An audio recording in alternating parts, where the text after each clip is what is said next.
One, classic charm and tradition run deep in the Belmond Train collection. Today, we are joined by Kate Dirks, Director of Sales, to explore one of our favorites, bucket trip lists for our clients on the Royal Scotsman. Kate, thanks for joining us. One of the special ways to see the rolling hills, icy mountain peaks, and charming towns of Scotland is by boarding the Royal Scotsman. Can you tell us a little bit about what people are going to see and experience on the journey? Of course, and firstly, thank you very much for letting me join you today to talk about the Royal Scotsman. I think this is probably a good place to start. This is a view of the Torridon mountain range, just one of the vistas that you're likely to see on any of our journeys. The scenery changes all the time, but you are likely to see not only this mountain range, but even on our 3-night journey, you're going to get the most amazing view of Ben Nevis if the skies are blue and clear. You'll see lochs clearly, you'll see islands. Even on one of our journeys, you can actually see the Coolin Mountains on the Isle of Skye from the train. So the scenery is ever changing. You also pass by gorgeous little towns and travel over viaducts, and perhaps the most famous one of all, the Glenfinnan Viaduct, which was made famous in the Harry Potter films. So it's a constantly ever-changing scenery, picture postcard scenery right before your eyes, changing all the time. And then you mentioned there's you guys have a few different journeys that people can enjoy. Some are maybe 3 or 4 or 5 nights. Can you tell us a little bit about the differences between the different journeys? Yeah, of course. So on the screen now, you'll just see a summary of the different routes that we offer. The shortest being 2 nights and the longest being 7 nights, which is actually a combination of our 3-night journey, which is the Western Scenic Wonders, and our 4-night journey, Scotland's Classic Splendours. Each of the journeys is designed to give you opportunities to take in, obviously, the incredible scenery that Scotland and the Highlands of Scotland particularly are so well known for. But all of the journeys, depending on the time that you have, even the 2-night journey, as its name suggests, gives you that little taster of the Highland scenery, a visit to a wonderful family-owned private estate where you can try your hand at fly fishing or clay pigeon shooting, those real sort of country pursuits. And they each differ in their own way. The Western Scenic Wonders takes you along the west coast, as the name suggests. Scotland's Classic Splendours includes some of the real sort of highlights and perhaps the most well-known places and those sort of cultural icons such as Plockton and the Kyle of Lochalsh, which is incredibly well photographed, the Island Donan Castle, for example. So again, each of these itineraries varies greatly, and it really depends on the duration that you have at the time you have available. So it sounds like it's something that people can go, experience one of them. They're going to love it, the 3-night journey, and then you go back and do the other 4-night journey if you can't combine them in one shot, because they're just exactly. No, you're absolutely right. You can you could mix and match. You may choose to do, and we actually do have a number of repeat clients that perhaps one year might do the 4-night and they've enjoyed it so much that they're going to come back the following year to do the Western Scenic Wonders. Scotland has so much to offer, and as I say, each of these journeys showcases something different and unique about the Scottish Highlands. And even the time of year is going to be a little bit different, right? If you go, early, late spring, or early summer, or late spring, early summer, and you go back in the fall, you're going to see something completely different, I would imagine. Absolutely. The start of the season, it's not uncommon to see those snow-capped mountain ranges, particularly if it's been a particularly cold winter and into spring. So you're right, it's changing all the time. But there's also, a number of different festivals across all of Scotland throughout the year. Probably one of the most famous would be the Edinburgh Tattoo, for example, which takes place in August. So again, it's always fun to be able to combine a trip on the Royal Scotsman with something that's happening in Scotland, in any part of Scotland, or in Edinburgh, such as the Tattoo, for example. Gotcha. And I think, I think going specifically back into the train, it's such a luxurious experience. And it just starts with this just unbelievable warm welcome as you board the train. Tell us a little bit about the welcome, what people can experience for the cabins, and maybe some of that service when you're on the journey. Yeah, of course. So the whole Royal Scotsman experience starts at the famous Balmoral Hotel in Edinburgh, again, a landmark in itself, really. So check-in is at the Balmoral, and from Balmoral, it's just a few steps down to Waverley Station in Edinburgh, where the gleaming, deep burgundy carriages of the Royal Scotsman are waiting to welcome guests on board. There's something really quite magical about hearing the sound of a Scottish piper who is there to greet passengers as they come down onto platform 2, and you literally follow this piper towards the open doors of Royal Scotsman. You can see there in the background a passenger boarding, and the Scotsman is there, and there's something, I mean, it's magical. Goosebumps sort of, come over you. It's really something very, very special. Once on board, you're shown to your cabin, and then everyone congregates in the observation car for a champagne reception. And off the train goes to the sound of a piper on the platform, and lots of, sort of passengers going about their daily life in Edinburgh and waving as the train departs Edinburgh Station. Well, so I think you said like the goosebump experience. I think we've had clients who have never traveled on train. They join you in Edinburgh and they just become huge train fans, and all of a sudden they just go into the other experiences that you have in your collection or other trains. So it really is that experience that you talk about that just brings people in, and then just when you become that fan, you're just like, all right, now I got to do it again in another place. So it's just it really is an amazing experience that people have there. Absolutely. And I mentioned, that sort of the first time on board where everybody congregates in the observation lounge for a champagne reception as the train departs. And this, for example, is just one of the views from the observation lounge. This is Glenfinnan Viaduct, which I mentioned earlier, which was it's always been a very famous viaduct, but let's just say it's perhaps become even more famous as it's highly featured in the Harry Potter series. But just to give you a little bit of an indication of what you can expect on board in terms of your accommodation, the train has a maximum occupancy of 40 guests. And we have a number of twin bed cabins, and we also have a few double bed cabins too, as well as singles. All of the cabins are en suite. They're decorated very much in the style of a sort of Edwardian country house. And I think that's really the way to kind of get across the atmosphere on board. It's an intimate atmosphere. Obviously 40 guests, it's not that many. And it very much feels like you're on or staying in a small country house, boutique guest house, and you're all there together to celebrate something or celebrate a birthday or an anniversary. And there's this real camaraderie, there's a real sociable spirit on board the train too. Yeah. So the cabins are all very well appointed. You have all of your home comforts, and you very much are treated as if you are staying in a small country guest house on the rails, and the scenery is coming to you. You're not having to head out there to find it. It's ever changing. You've got picture postcard windows where you can really admire those views. This is the observation car though. Yeah, and again, this is where most of your a lot of the day during the day people are going to be in the observation car, and besides the viewing, because I think that's what's amazing. It's only 40 people. It's super exclusive.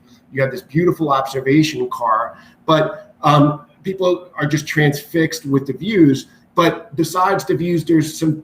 Tell us a little bit about the daily life on the train as well, because I believe there's different experiences while you're on the train, going from place to place as well. Correct? So absolutely. So all of the itineraries will include experiences and time off the train. Right. So usually on average, you will have around 2 half-day excursions a day. So you'll, even on the 2-night journey, you'll have your 1 full day with 2 different experiences that day, possibly even 3.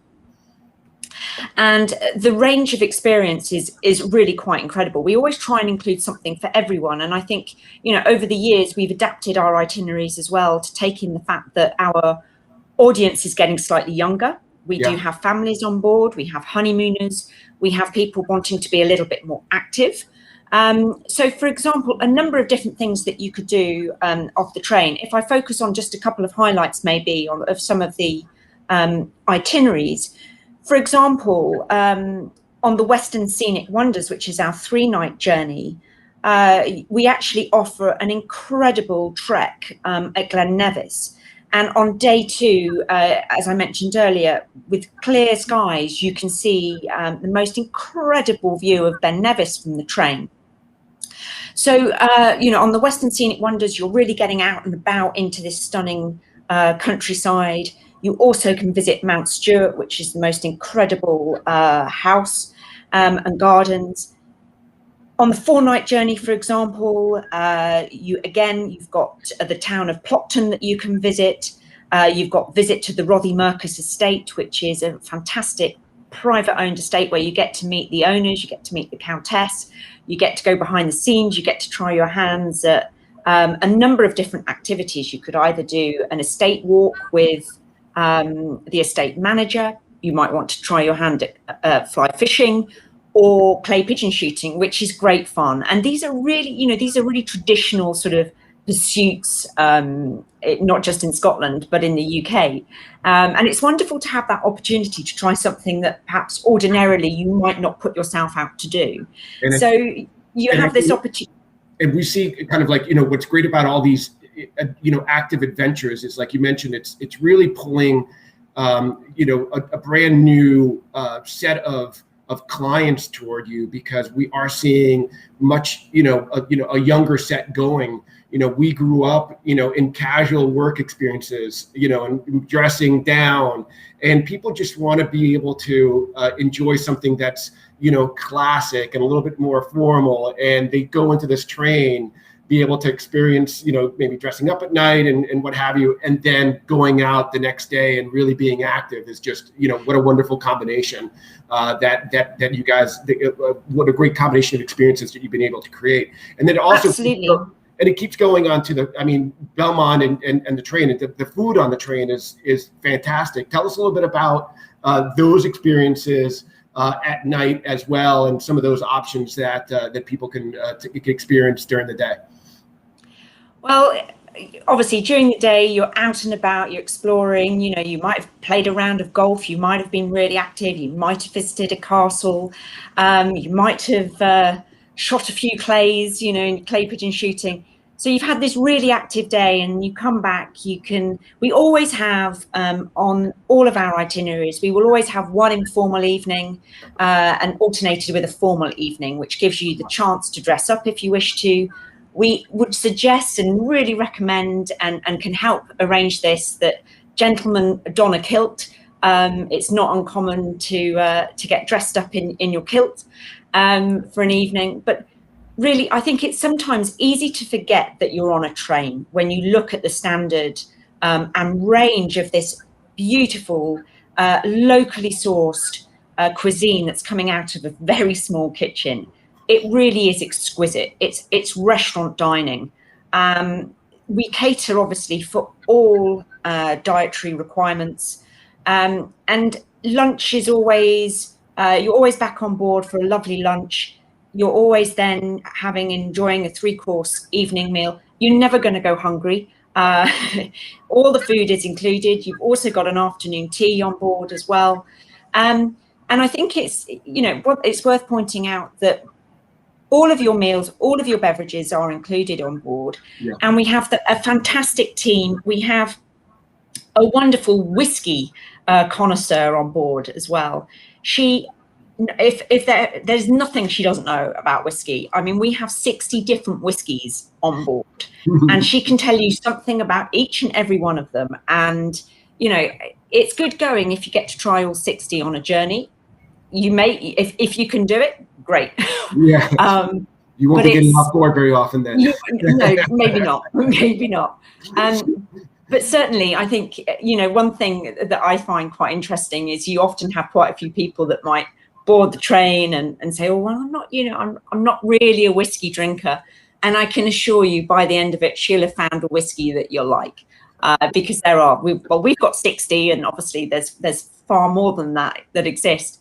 But she'll be able to find a whiskey that suits your palate and your taste. You know, it's funny, a question that that people always ask is, you know, is the train moving mostly at night? I mean, obviously during the day because there's a lot of vistas, but tell us a bit about this. Does a train move at night sometimes to get you to the next location, or is it mostly during the day and you're stationary at night? Tell us a bit about how the train moves. Yeah, of course. So you're absolutely correct. The journey and the traveling is maximized to take advantage of daylight and the scenery. So at night, we always stable. We don't travel at night.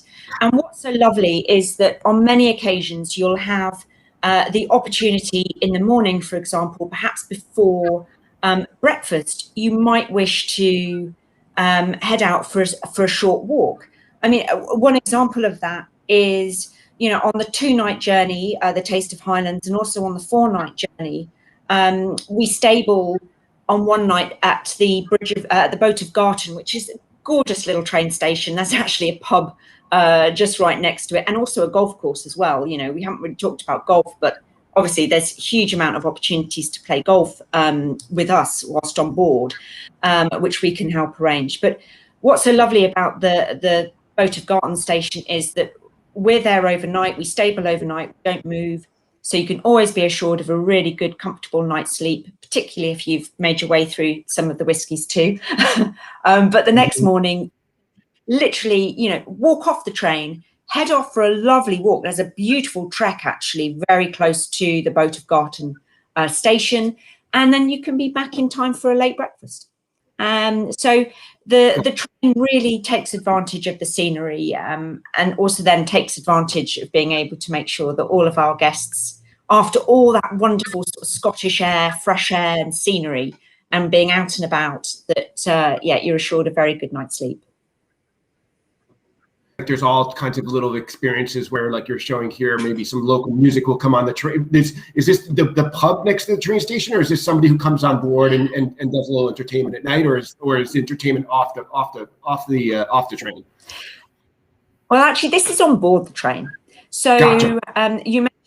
You mentioned earlier, you know, sort of about the dining and some of the evening activities.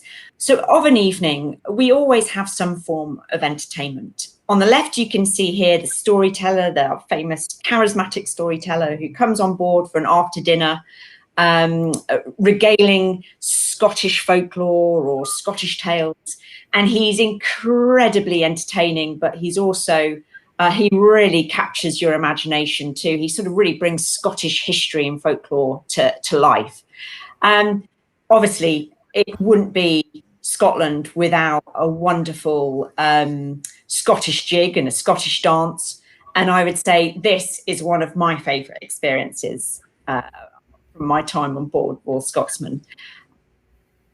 One gotcha. night during a trip, or even maybe 2 nights, there will always be the opportunity, and if the weather's good, we'll spill out onto the platform. This is another advantage of stabling at night. We'll spill out onto the platform. You've got a lovely live traditional Scottish band playing a traditional Scottish jig, and this is a ceilidh. And a ceilidh doesn't require any dancing skill whatsoever. You can have 2 left feet. It really doesn't matter. But you step out onto the platform and everyone's copying one another, and it's just a group dance. And it's just, it's infectious. I defy anyone not to be tapping their feet and wanting to get up and give it a go. As I say, you don't have to be a skilled dancer to be able to enjoy a ceilidh. It's great fun. It really brings everybody together. And I think the one, you know, I think the one, or maybe the last thing maybe we can touch upon is, you do have a spa experience on the train as well. We do indeed. We do indeed. Yes, we have 2 spa cabins. So spa treatments are not included in the price, but it's an optional experience. But we have a full service spa. The therapists are fantastic. I think it involves a lot of skill to be able to do either a pedicure or a manicure. The train is moving, but they can do it. It surprises me every time, but it just shows you how skilled they are. There's also something very relaxing and soporific about having a massage on a moving train. Oh, yeah. So no, it's bliss. It's pure bliss. And even on a 2-night or a 3-night journey, if you have, if you're really keen to have a treatment, then we will, once you board the train at the beginning of the trip, we will go through the schedule with you and give you perhaps suggested times when we can fit in a treatment for you. But we always make sure that there's an opportunity for that. And again, I mean, I think, it's, the experience on the journey is as active or as passive as you'd like. You're showing here some of the, like we talked about a little bit about some of the experiences that people can have, whether it's hiking or clay shooting. It's just a nice way to end the day or right before dinner to go and have a nice luxurious spa experience as well on the train. So that's just a wonderful. Absolutely. Well, Kate, I really appreciate your time.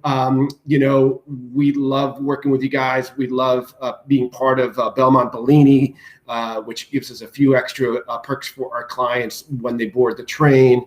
I think that this is one of those, really special experiences that are on people's minds. Once they experience it, they really go back to go back to the train, or sometimes add a different experience in one of your other journeys, whether it's in the other part of the continental Europe. So we appreciate your time, and we look forward to speaking with you soon. Thank you very much. Thank you. Bye.